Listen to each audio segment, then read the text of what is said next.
For many of you who don't know me, I'm relatively new to the entertainment technology space.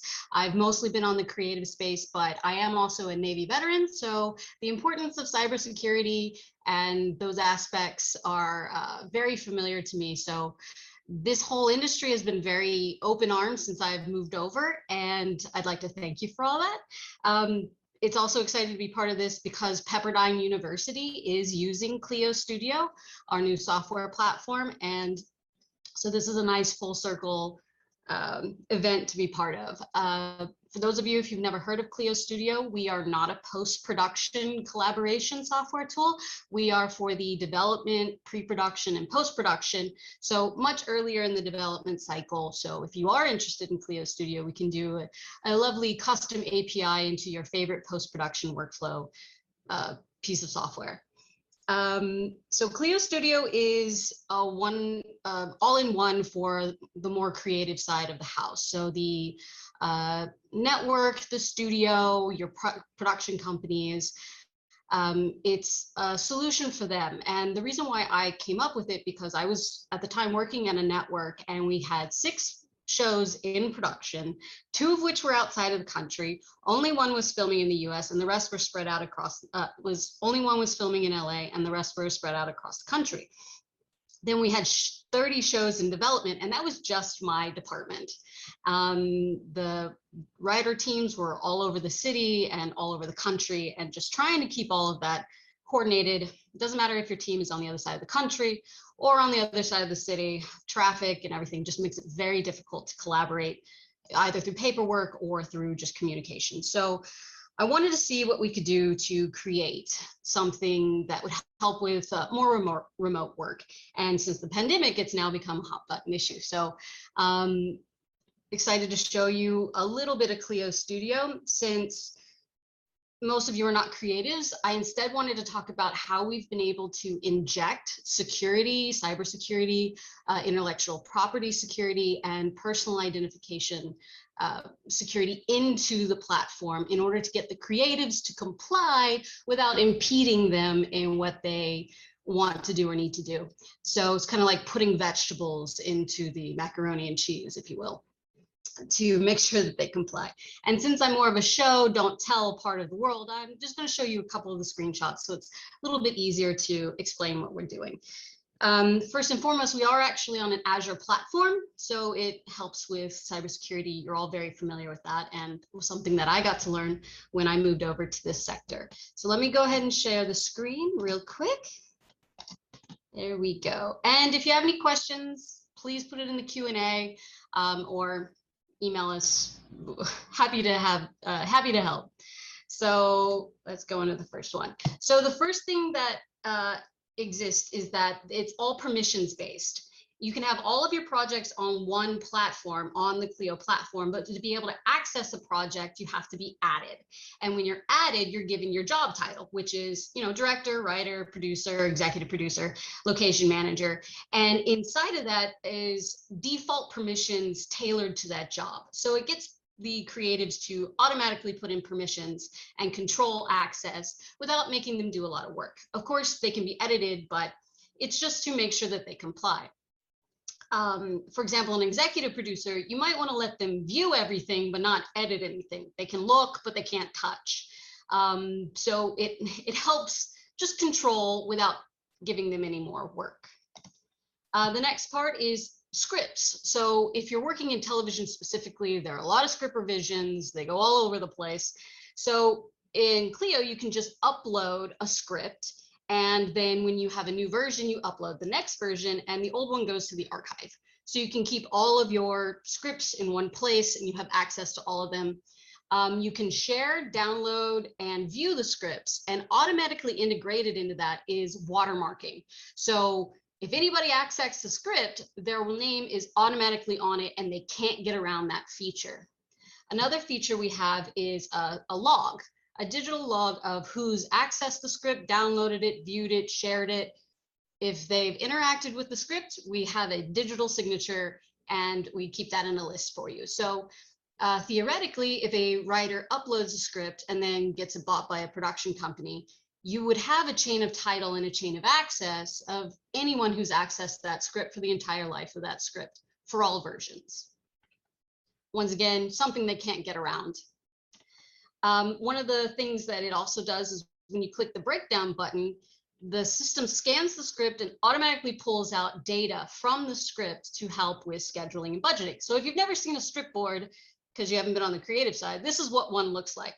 So it pulls out the data like eighths of a page, cast list, numbers on locations.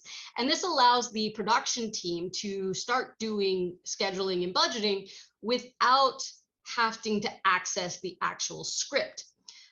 So your team can work together, especially with some producers and directors. They do not allow anyone to view the script unless you absolutely have to.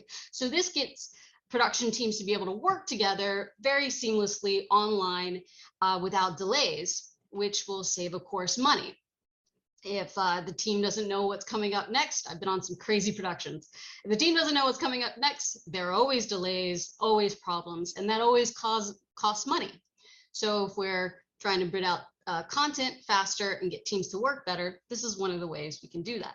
So that data then can be pulled across to shooting schedules, calendars, and ultimately into the call sheets. Call sheets are also watermarked. Can't get around that. And then this is one of the many ways we're being able to hide some of the intellectual property and intellectual property security. And to help with the personally identifiable information, we're trying to eliminate all of that from call sheets, from just contact information in general, because we've actually put a chat system inside the system. So you can message people who are in your same projects without having to give out your email or your phone number. So if two people are in a project together, they're able to communicate with each other. At the time that project is either ended, or if that person is removed from the project, they can no longer interact with the other people in the project. So it's a good way to facilitate communication and collaboration between people, but still keeping sensitive information sensitive, because we know a lot of people, especially on set, new people, they abuse call sheet information, they abuse contact information. And so we don't want to do that, especially with our high value assets, if you're working at a studio. So that was real quick. It was only 15 minutes. I wanted to make sure I ended on time. But I'm open for questions if any of them have popped in. How do I stop sharing? There we go. Guess there weren't any questions, Evie. I just wanted to make sure I made it out of there. Oh, no. Unfortunately, let's see. I don't know. We got a few more minutes left here. Anything else you might want to convey about the software, about the security aspects of it? It just seemed why did you come up with, give them a little bit more about your background and why you founded this company? Well, actually Fifth Kind touched on it, that there's a quality of life that's very difficult whenever you are working in production or even in the studios. Your whole day is eaten up, your weekends are eaten up. It's a tough quality of life, and LA traffic doesn't help with that. So I was trying to find a way to improve the lives of my friends and, you know, myself, to keep doing what we love, but at the same time have a much better work-life balance. And so this posed an opportunity to also integrate the security settings that, you know, I could see crazy stuff happening on set, where I'm sure everybody's received an email where if you read the rest of the email chain, you were not supposed to see any of that. And right. Especially on the creative side, people just shrug their shoulders. So long as they get the content done, they don't really care.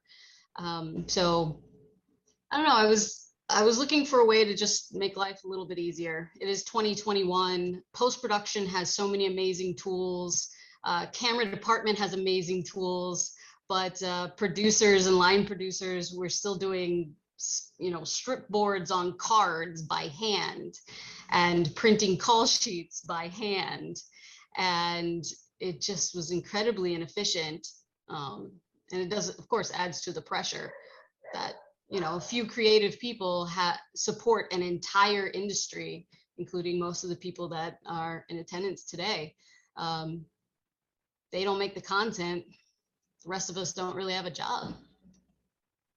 Right. And can you touch a little bit on the security aspect of it that you brought up? Which part? That they just. Well, I love the part that, you know, just the fact that new people come on productions and they have access to people's contact information. I thought that was kind of brilliant, just on a kind of a simple level. You know, having that kind of background and thought process is amazing.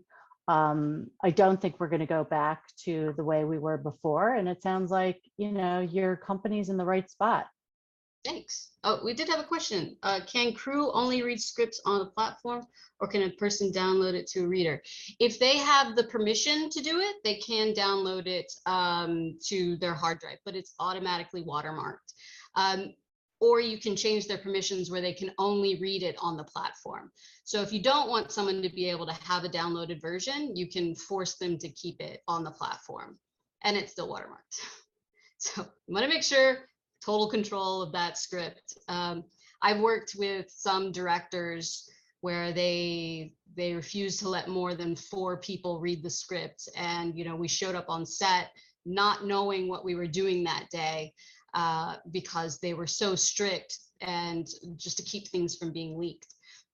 I know a lot of people who have, you know, their information ends up on the call sheet, or there's something dire where they have to text somebody really quick. If somebody's lost and they, you know, they have to call them and find out where, you know, this PA went, what happened, get somebody here quick. And then their personal information ends up somewhere else, and someone ends up calling them and they have to change their phone number. The same with celebrities and your more high profile producers and directors.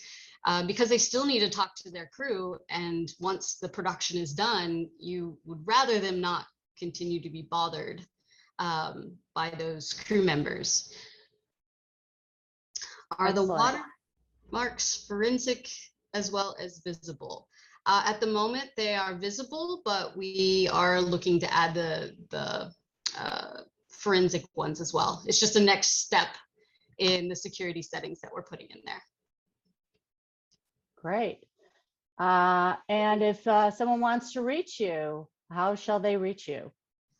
We have a website, of course. It's www.kliostudio.com. It's Klio.